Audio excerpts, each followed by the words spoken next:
Hello everyone, welcome to Time for Teaching Classes. Myself Amita Tiwari and I am your mathematics teacher.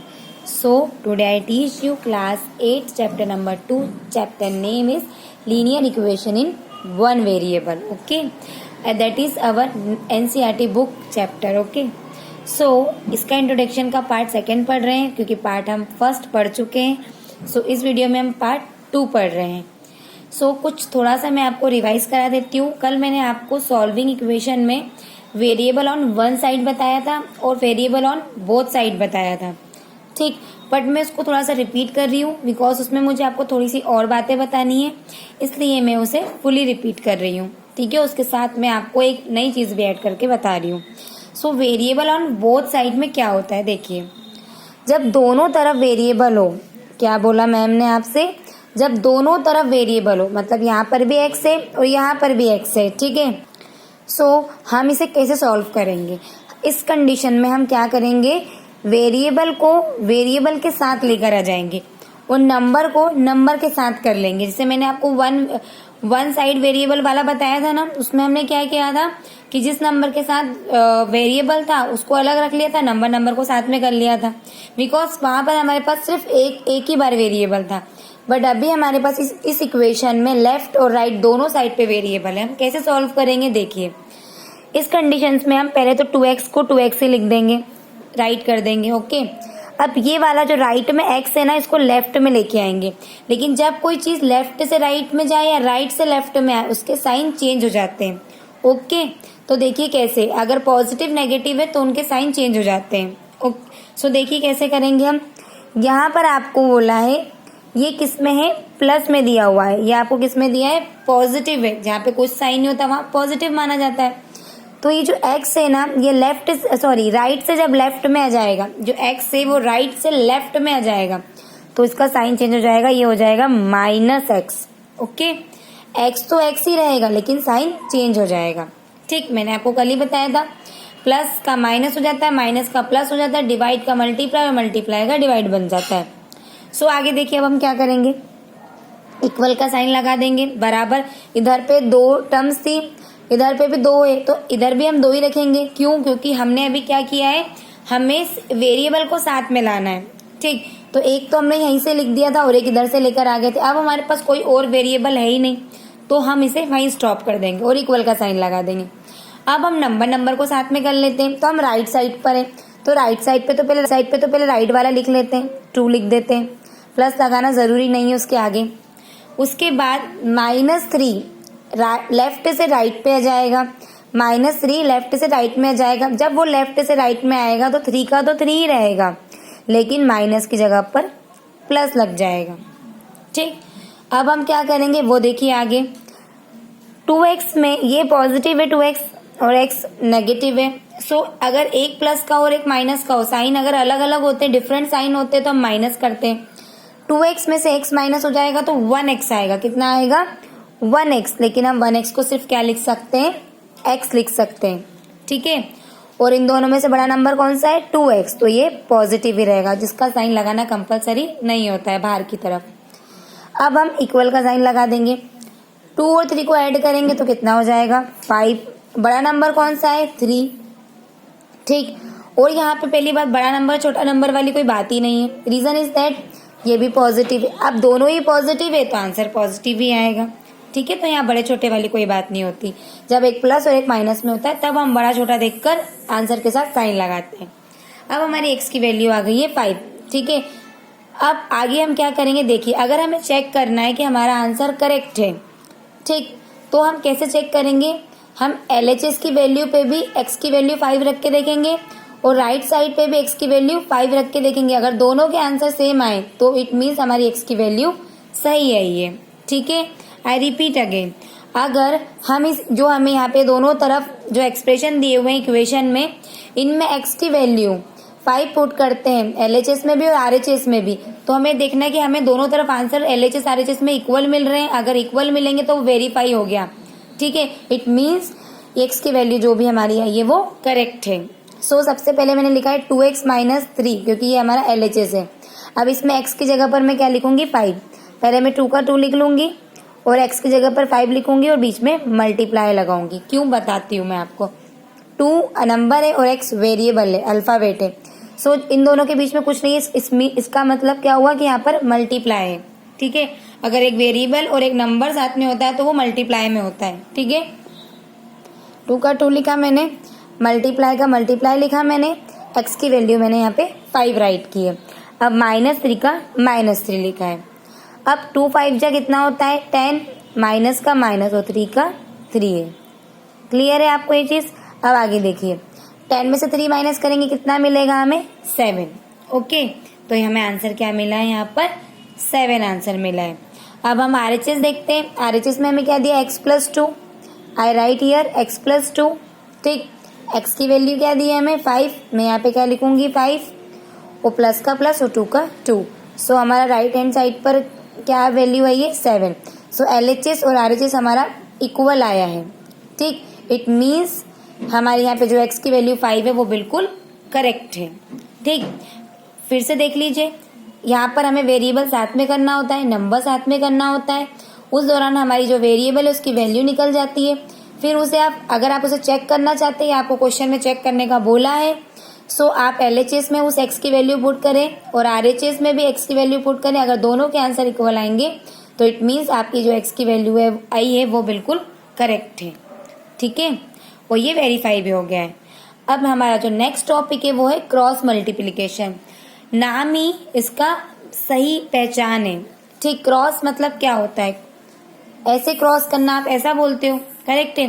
तो अब आप cross में multiplication करोगे, देखो कैसे। ये जो 3x + 5 है इसका मल्टीप्लाई होगा 4 में, और ये जो 2x + 4 है इसका मल्टीप्लाई होगा 5 में। करेक्ट है, समझ आया आपको। अब आगे देखिए मैं आपको क्या बताती हूँ। अब मैंने यहाँ पे क्या किया है देखिए, सबसे पहले तो 2x + 4 के साथ 5 कंबाइन हो जाएगा। ठीक है, ये इसके साथ आएगा, लेकिन क्रॉस में मतलब इसका इसमें मल्टीप्लाई होगा। 2x + 4 का 5 में मल्टीप्लाई होगा, तो इसका लिखने का तरीका क्या होगा जिससे ये लगे कि हाँ ये मल्टीप्लाई में है। पहले मैं 5 लिखूंगी बाहर। ठीक है, मैंने यहाँ पे 5 लिखा है। ओके, क्योंकि ये इसके क्रॉस में तो इसके साथ रहेगा। और फिर जो 2x + 4 है इसे किस में करूंगी, ब्रैकेट में। क्योंकि अभी तक आपने छोटी क्लासों में क्या देखा है कि आप कोई भी चीज मल्टीप्लाई में लिखते हो तो आप उसमें यहाँ पे मल्टीप्लाई लगाते हैं, बट यहाँ पर ऐसा कुछ भी कंपलसरी नहीं है। आप 5 लिख लें, यहाँ पे हल्का सा पॉइंट लगा लें और 2x + 4 कर लें ब्रैकेट में। पॉइंट का मतलब ही मल्टीप्लाई है यहाँ पर। ठीक है, और आप इसको ब्रैकेट में कर ले, इट मीन्स ये इसके मल्टीप्लाई में ही है। ओके, ये एक नया तरीका जो आप अपने माइंड में सेट करें। उसके बाद इक्वल का साइन लगा लीजिए। ठीक, अब 4 का 3x + 5 में मल्टीप्लाई करेंगे, तो पहले हम 4 लिखेंगे। ठीक है, सिंगल डिजिट हम बाहर लिख लेते हैं, फिर 3x + 5 ब्रैकेट में डाल देंगे, तो ये भी क्या है, मल्टीप्लाई में है। ठीक है, दोनों तरफ लिख दिया हमने। इधर पे भी 5 इसके साथ रहेगा और 4 इसके साथ रहेगा, 3x + 5 के साथ। अब आगे क्या करना है वो देखिए। मल्टीप्लाई में तो मल्टीप्लाई करने के लिए रेडी हो जाइए। ठीक, सबसे पहले 5 को किस में मल्टीप्लाई करेंगे, देखिए 2x में। 5 का मल्टीप्लाई करें 2x में, तो सबसे पहले 5 2 जा 10 और x का x आ जाएगा, प्लस का प्लस आ जाएगा। अब 5 को किस में मल्टीप्लाई कर रहे हैं, 4 में। 5 4 जा 20 आ जाएगा, इक्वल का साइन। अब 4 का मल्टीप्लाई करेंगे 3 में, 4 3 जा 12 और x का x आ जाएगा। ठीक, अब आगे क्या करेंगे, प्लस का साइन एज इट इज लगा देंगे और 4 5 जा 20 हो जाएगा। ठीक है, पहले मैंने 4 का 3x में मल्टीप्लाई करा तो 4 3 जा 12 हुआ और x का x आ जाएगा। क्योंकि x इसके साथ में ही है तो हम उसको 4x थोड़ी ना लिखेंगे। इस 4 का पूरे में मल्टीप्लाई हो रहा है तो 4 3 जा 12 और x का x आ गया, और फिर प्लस का साइन लगा दिया। फिर 4 का टेबल कितनी बार लिया, 5 बार, तो कितना आ जाएगा 20। अब क्या करोगे, जो अभी मैंने जस्ट ऊपर आपको बताया था, वेरिएबल ऑन बोथ साइड। जब दोनों तरफ वेरिएबल होते हैं, इधर पे भी वेरिएबल है इधर पे भी वेरिएबल है, दोनों साइड वेरिएबल है, तो आप क्या करते हो, वेरिएबल को साथ में कर लेते हो, नंबर को साथ में कर लोगे। देखो कैसे, 10x अपनी प्लेस पर ही रहेगा। ठीक है, लेफ्ट में। अब हम राइट से लेफ्ट में किसको लेके जाएंगे, 12x को, क्योंकि उसके साथ वेरिएबल है और इसके साथ भी वेरिएबल है, तो इनको साथ में करेंगे। सो यहाँ पर आ जाएगा 12x। क्लियर है आपको ये चीज, इक्वल का साइन। उसके बाद हम क्या करेंगे, ये जो 20 है इसको यहीं पे लिख देते हैं, यहीं राइट कर देते हैं। क्योंकि राइट पे है तो राइट पे ही उसको राइट कर दिया हमने। अब ये वाला जो 20 है ये लेफ्ट से राइट में आएगा, तो ये प्लस का है तो इधर आएगा तो ये माइनस में आएगा। ठीक, अब क्या करेंगे देखिए 10x प्लस 12x, इसका मतलब ये भी प्लस में है, क्योंकि अगर ये प्लस में है और यहाँ पे माइनस का साइन नहीं है तो मतलब ये पॉजिटिव है, तो ये भी प्लस में, प्लस प्लस प्लस ही होता है। अगर मैं 10 में 12 प्लस करूंगी तो आंसर आ जाएगा 22x। क्लियर है ना। 1 1 2 और 0 में 2 प्लस करेंगे तो भी 2 और x का x आएगा। 2 बार x है लेकिन प्लस में हम उसको एक ही बार x लिखते हैं कॉमन। ठीक, इक्वल का साइन आ गया। अब यहाँ पर ये पॉजिटिव है, ओके, ये पॉजिटिव रहा हमारा और ये नेगेटिव रहेगा। यहाँ पे कोई साइन नहीं, इसका मतलब ये पॉजिटिव है, एक प्लस में एक माइनस में, दोनों डिफरेंट साइन है तो माइनस होगा। 20 में से 20 माइनस हुआ तो कुछ नहीं बचेगा, 0 बचेगा। ठीक है, सो आपका ये यहीं पर फिनिश हो गया है। अब आगे देखिए हम इसमें आगे और क्या कर सकते हैं वो देखिए।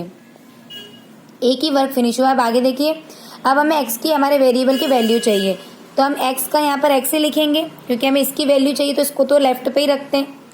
0 भी 0 की प्लेस पर ही रहेगा, लेकिन ये जो x के साथ है 22 मल्टीप्लाई में, मैंने थोड़ी देर पहले ही बताया है कि नंबर और अगर वेरिएबल साथ में होते तो वो मल्टीप्लाई में ही होते हैं, अगर उनके बीच में और कोई साइन नहीं है तो ये x इसके साथ मल्टीप्लाई में। और मैंने आपको समझाया है ना कि लेफ्ट से राइट में अगर कोई चीज आती है, अगर प्लस में होती है तो माइनस में आती है, माइनस में होती है तो प्लस में आती है, मल्टीप्लाई में होती है तो फिर डिवाइड में आती है। इसका मतलब 22 यहाँ मल्टीप्लाई में लेफ्ट में तो राइट में आएगा, तो अपॉन में मतलब डिवाइड में आ जाएगा। ठीक है, अब यहाँ पे तो कुछ कट नहीं होगा, ना आगे कुछ हो सकता है, तो x की वैल्यू 0/22 हो गई। ठीक, जरूरी नहीं कि आपका आंसर 0 आए, कुछ और भी आ सकता है। अगर आपकी कोई दूसरी आपको इक्वेशन दी हो जिसका आपको क्रॉस मल्टीप्लिकेशन करना है अपॉन में। इसी के साथ आपका क्रॉस मल्टीप्लिकेशन वाला टॉपिक भी फिनिश होता है। अब हम न्यू टॉपिक पढ़ रहे हैं, वो आगे देखिए। आप पढ़ रहे हैं फॉर्मिंग इक्वेशन। तो क्या होता है फॉर्मिंग इक्वेशन? इसमें हमें प्रॉब्लम क्वेश्चन दी होती है, उसे हमें रीड करना होता है और इक्वेशन को खुद से बना के फिर आंसर लेके आना पड़ता है। तो देखते हैं कैसे करते हैं। मैं अभी आपको एक छोटा सा एग्जाम्पल दे रही हूँ, लेकिन आपको तो बहुत अलग अलग प्रकार की क्या आएंगी, प्रॉब्लम क्वेश्चन आएंगे, तो उसमें आप और अच्छे से समझ जाओगे 2.2 में। ठीक, मैंने यहाँ पे लिया है सम ऑफ 2 नंबर इज 74। 2 नंबर का जो सम है वो कितना आया 74। सम मतलब क्या होता है, जब हम 2 नंबर को प्लस करते हैं इसे हम सम करना कहते हैं। ठीक है, तो मतलब 2 कोई नंबर है उनको प्लस कर रहे हैं तो हमारे को कितना मिल रहा है 74 मिल रहा है। अगर हम 2 नंबर को ऐड कर रहे हैं तो हमें क्या मिल रहा है 74 मिल रहा है। लेकिन वो कौन से 2 नंबर है देखते हैं। 1 is 10 more than other। ठीक है, 1 is 10 more than other, उसमें से जो पहला वाला नंबर है उससे जो दूसरा वाला नंबर है वो 10 गुना ज्यादा है। मोर देन मतलब ज्यादा होता है। ठीक है, जो फर्स्ट नंबर है उससे सेकेंड वाला जो नंबर है अदर नंबर वो 10 मोर देन है, ज्यादा है। तो हम सॉल्व करना स्टार्ट कर रहे हैं। मान लीजिए कि यहाँ से मैं सॉल्विंग स्टार्ट कर रही हूँ। तो लेट 1 नंबर बी x, हम 1 जो पहला नंबर है उसको x मान लेते हैं क्योंकि वो हमें दिया ही नहीं है कि वो पहला नंबर कौन सा है, तो हम उसको मन से x मान ले रहे हैं। हम वेरिएबल मान सकते हैं, आप इस जगह पे 1 भी मान सकते हो। ठीक है, बट हम वेरिएबल यूज करते हैं क्योंकि हम इस लीनियर इक्वेशन इन 1 वेरिएबल में हमें वेरिएबल ही यूज करना पड़ेगा इस चैप्टर में। तो हमने x यूज किया। ठीक है, क्योंकि हमें नहीं पता तो हमने x मान लिया। और जो सेकेंड अदर नंबर है वो पहले नंबर से 10 गुना ज्यादा है, तो वो पहला नंबर तो हमको नहीं पता ना, तो अभी हमने उसको x माना है, तो वो उससे 10 ज्यादा है। मोर देन मतलब ज्यादा होता है, तो मोर देन के लिए हम प्लस का साइन यूज कर लेते हैं। तो 10 प्लस x लिख दिया, पहले नंबर से 10 गुना ज्यादा है, वो ज्यादा है मतलब प्लस का साइन यूज कर लो, तो 10 प्लस x हो जाएगा। ठीक है, अब हम इक्वेशन बनाते हैं। देखिए कैसे, क्या बोला था कि सम ऑफ 2 नंबर इज 74। 2 नंबर का सम 74 था, तो वो दोनों नंबर के बीच में प्लस लगेगा। एक नंबर हमने x मान लिया, दूसरा नंबर 10 प्लस x हो गया, इन दोनों के बीच में प्लस लगेगा। तो मैंने लिखा है यहाँ पे x plus 10 plus x। Okay, अब क्या करें, इसके साथ भी प्लस है तो हम प्लस ही लगाएंगे। x प्लस 10 प्लस x, दोनों नंबर को लिख दिया। इन दोनों नंबर के बीच में मैंने यहाँ पे ये प्लस लगाया है। ठीक है, और इसके साथ तो ऑलरेडी प्लस ही था। इक्वल में 74, क्योंकि दोनों नंबर का सम कितना था 74, तो 74 लिख दिया। आप इसको सॉल्व कैसे करेंगे देखिए, देंगे तो x की वैल्यू कितनी है 32। जब 10 में 32 प्लस करेंगे तो कितना आ जाएगा 42। आया समझ में। तो ये 32 था, अब ये 10 गुना बढ़ गया, मतलब 10 नंबर आगे चला गया। 32 के बाद 10 नंबर अगर आगे जाएगा तो 42 आ जाएगा। तो इस टाइप से सॉल्व होते हैं। ठीक है, इसी के साथ इस चैप्टर का इंट्रोडक्शन खत्म होता है। अब हम एक्सरसाइज करेंगे और उसमें हमारे लिए जो इंट्रोडक्शन हमने पढ़ा है वो बहुत ही हेल्पफुल रहेगा, जो आपकी बहुत हेल्प करेगा। और हम अलग अलग प्रकार की बहुत सारी चीजें देखेंगे, कुछ अलग मेथड्स भी देखेंगे उसमें। सो इसी के साथ चैप्टर 2 का इंट्रोडक्शन खत्म होता है।